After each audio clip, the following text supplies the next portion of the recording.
Well, we'd like to welcome everyone here today. It's a great day in Minnesota, sun shining. We've got needed rain. Our hearts goes out to those families that have lost loved ones throughout the state of Minnesota. But what we want to do today is to talk about jobs. We'd like to talk about endorsing a candidate that's going to be good for all Minnesotans. My name is Harry Melander, and I'm the president of the Minnesota Building Trades Council. Behind me is soon to be our endorsed candidate and affiliates from different building trades unions throughout the state of Minnesota. Minnesota needs a governor who will get Minnesotans back to work. This is a candidate who knows what it's like to get dirt underneath her hands. We need a governor that has the determination to get folks throughout Minnesota back to work. We believe that Margaret Anderson Kelliher, our endorsed candidate for the Minnesota Building Trades Council, is that individual. Margaret comes from a family, a working class family, who knows what it's like to work hard, to get up in the morning, and to go to bed late at night. We're very, very proud on behalf of the tens of thousands of union building trades members to endorse our candidate, Margaret Anderson Kelliher, for governor for the state of Minnesota. Thanks. Thank you, Harry. Okay. Thank you very much. Well, thank you to all of my brothers and sisters in the building trades and for your endorsement today. It's an important endorsement. This is an administration that will be focused on jobs. And we know why. We know that this state wasn't built on sand. This state was built on the rock from Kasota, from the rock from the Mesabi, and we need a governor who is going to keep that rock-solid commitment to working Minnesotans time after time, even when it gets tough and hard like it is right now with 214,000 Minnesotans out of work and underemployed. We need to have that focus on jobs because the jobs alarm has been sounding in this state again and again over the last 8 years.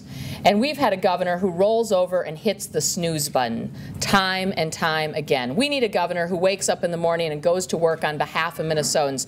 And I am pleased to stand here with the statewide building trades and accept their endorsement.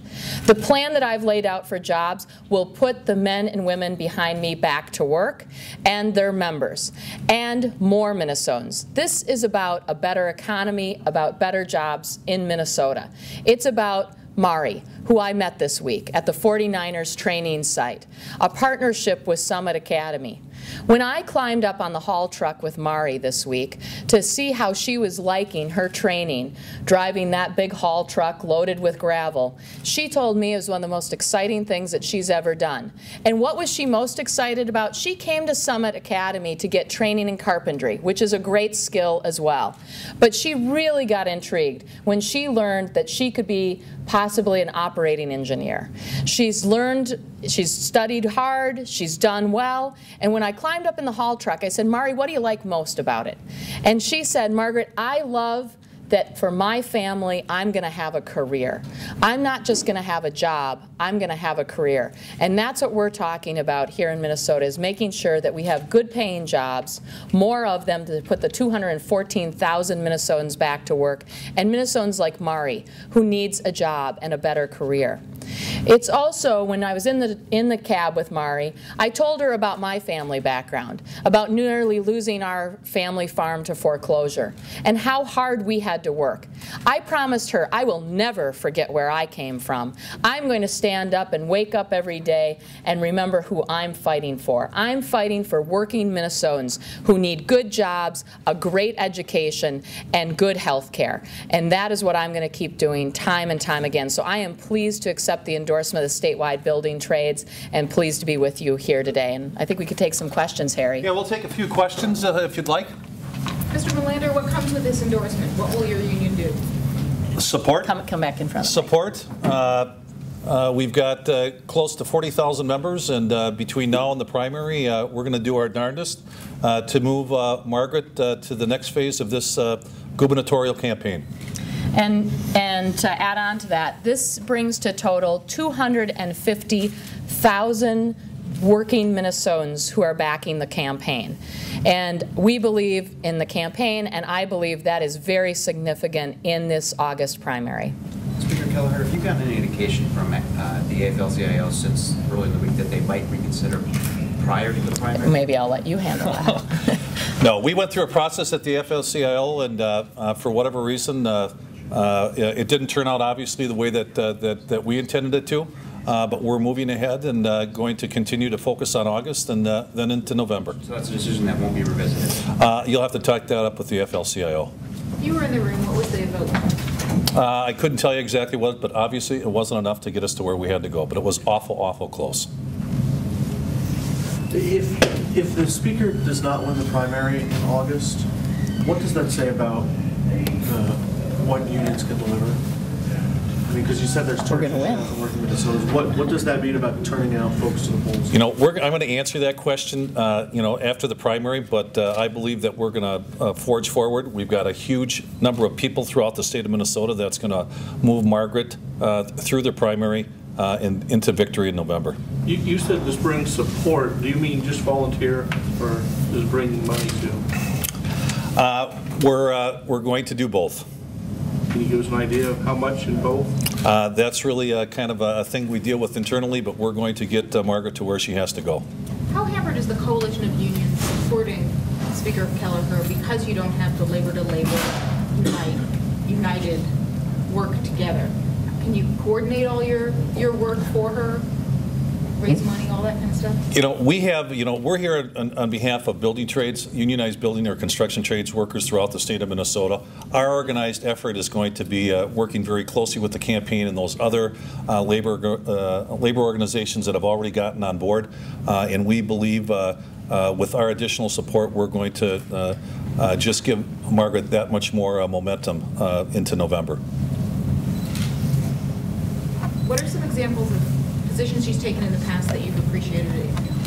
You know, Margaret has been a good friend of the building trades for years. You know, whether it was the repeal, the action that happened in regards to moving forward with overriding the veto in the transportation bill, and just all those issues that are very, very significant to building trades people, whether it's continuing support of prevailing wages, expansion on apprenticeship programs. Margaret has always been there with us and will continue to move working folks' agenda forward. And I think being able to work with the building trades and the other endorsing partners for the next phase of workforce development in the state of Minnesota. The program that I saw up at the 49ers this week with Summit Academy, bringing more people into opportunity for a career is very important. We also see today, once again, why it's needed, why skilled workers are important in the state of Minnesota. I've been in contact with the mayor of Wadena. I've been in contact with the mayor of Albert Lea, with the county engineer in Freeborn County, and I know that there's a lot of rebuilding to do across this state right now. It's particularly important in the city of Wadena. There is major damage. A community center has been lost. The high school is severely damaged. There is work to be done that will take a while to do as we rebuild, as Minnesotans rebuild.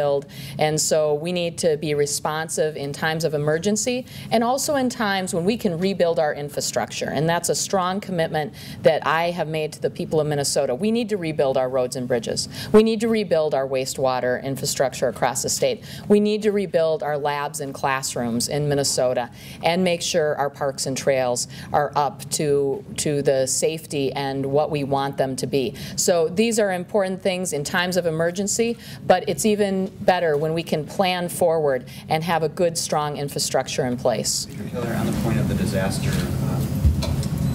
fallout from that, is there enough money in the pipeline for those public infrastructure needs to kind of get a response going and get those community centers, the government assets rebuilt? Or, I mean, is there still a possibility that you guys might have to come back and just catch up? My office has also been in contact with the governor's office, and we will work fully and cooperatively with the local communities in the assessment of what needs to happen. And should a special session be needed, I am absolutely supportive of a special session for those emergency needs.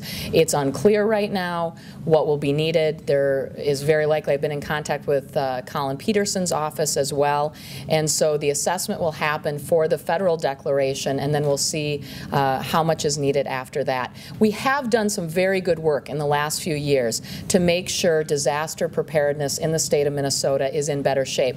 Mayor Wolden told me from Wadena that it was the emergency personnel who, as the sirens started sounding, drove to Wadena to be there on the spot, to be there to respond. He said over 35 communities have offered help and support, and that's important in this. The coordination that's gone on, he wanted Minnesotans to know that hardworking public servants who put themselves in the way of that storm came to the rescue of others. There was not a life lost in Wadena. He was very proud of that. There are some injuries, but he also wanted people to know that the preparedness that's happened over the last few years here has really paid off, the emergency preparedness between the state and local governments.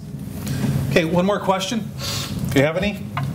All right. If not, thank you. Thanks so much, we're going to get to work. All right.